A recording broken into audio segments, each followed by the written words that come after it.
傳統木榨同埋機器榨油到底有咩區別？今日一條視頻帶大家了解清楚。上期視頻我又講到機器榨油，好多朋友話木榨先夠香夠正宗咁。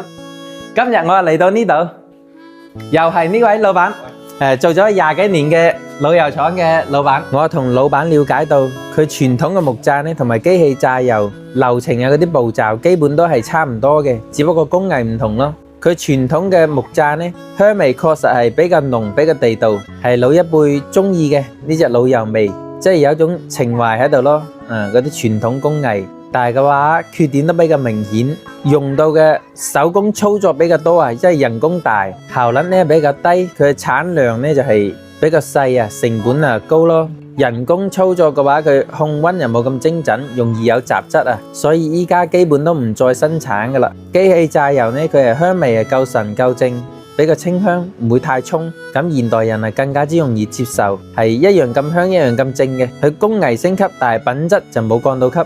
機器生產呢係更加之衛生，更加之安全，更加穩定咯。其實好嘅油唔使糾結佢工藝嘅新舊嘅，最緊要係老闆20幾年嘅初心都冇變過。